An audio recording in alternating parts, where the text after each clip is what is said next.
شہداء کا سایہ، یہ ایک ایسی خود تخلیقی داستان ہے جس کو آپ کو سنانے کا مقصد فقط اتنا ہے کہ آپ کی شعور اور معرفت میں ایک قدم کا اضافہ اور ہو۔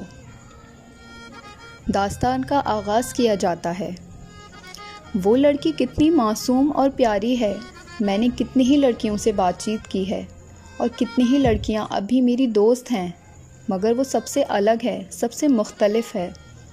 آخر اس میں ایسی کیا بات ہے؟ ابھی مجھے اس کو دیکھے ہوئے 4 دن بھی مکمل نہیں ہوئے ہیں کہ اس طرح اس کا خیال مجھے بار بار آ رہا تھا۔ میں نے کچھ دن تک اس کا خیال کو ٹالا اور یہی کوشش کی کہ اب اس کے بارے میں نہیں سوچنا۔ میری جس لڑکی سے آج کل بات چل رہی تھی اس کا مجھے میسج آیا اور میں اس سے بات کرنے میں مصروف ہو گیا۔ ایک دن میں اپنے گھر کے قریب سے آ رہا تھا کہ سامنے سے مجھے وہی لڑکی آتی نظر آئی۔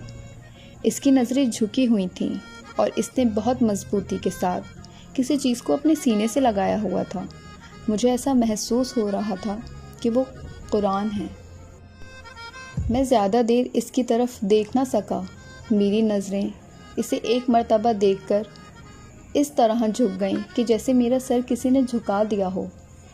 میں ابھی محو حیرت تھا کہ وہ نظریں جھکائے میرے قریب سے تیزی سے گزر گئی۔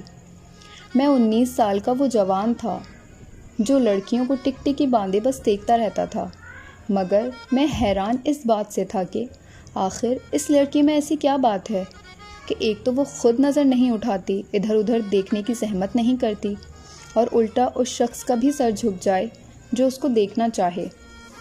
میں اپنی والدین کی لاڈلی اور بگڑی ہوئی اولاد تھا۔ 4 بہنوں کے بعد ایک میں ہی تو تھا، بیٹا جو گھر میں ان کا لاڈلا تھا۔ مجھے گھر میں کبھی کسی بات سے نہیں روکا گیا تھا، بلکہ یوں کہہ لیجئے کہ کبھی کسی کے سامنے ایسا کچھ کیا ہی نہیں تھا۔ البتہ صحبت بھی ایسی ملی کہ سونے پہ سہاگا تھا۔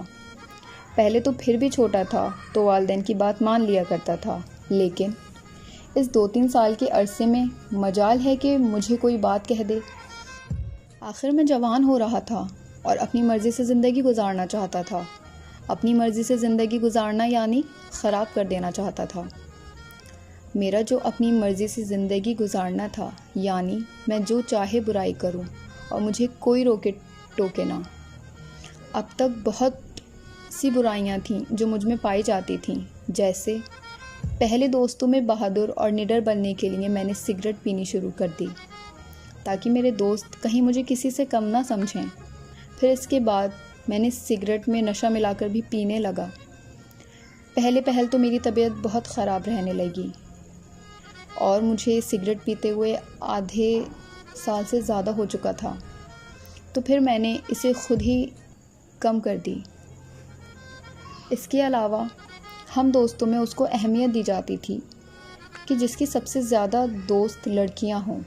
اب میں ان سب چیزوں کا عادی ہو رہا تھا اور یہی سب چیزیں میرے لیے زندگی تھیں۔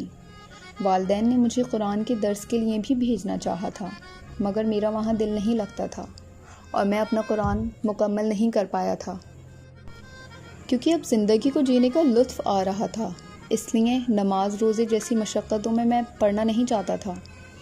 میں اپنی بہن فاطمہ جو دوسرے نمبر پر تھی اسے اپنی ساری باتیں شیئر کر لیا کرتا تھا۔ افسوس یہ تھا کہ وہ مجھے کبھی سمجھ نہیں پائی اور نہ ہی کبھی سمجھا پائی، کبھی مجھے بتا نہیں پائی کہ میں کیا غلط کر رہا ہوں اور کیا صحیح۔ میں نے اسے کچھ ایسی باتیں بتائیں کہ وہ خاموش ہو جاتی اور اس کی خاموشی دیکھ کر میں خود بھی شرمندہ ہو جایا کرتا تھا، مگر دوستوں میں جا کر پھر وہی حالات بن جاتے تھے۔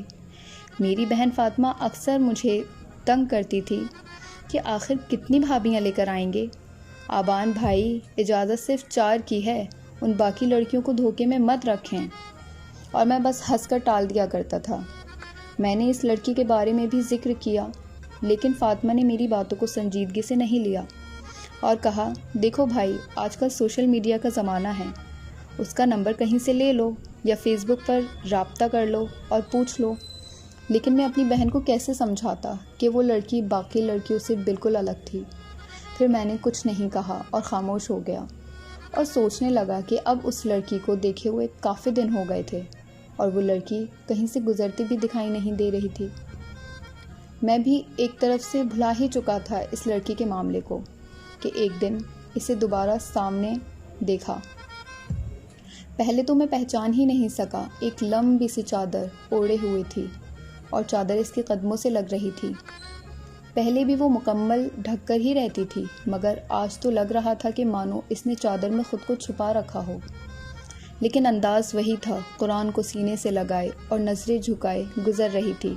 اس کے ساتھ جو اس کی سہیلی چل رہی تھی بولی، نور آگے دیکھ کر چلو، چادر کہیں تمہارے پیر میں نہ آ جائے۔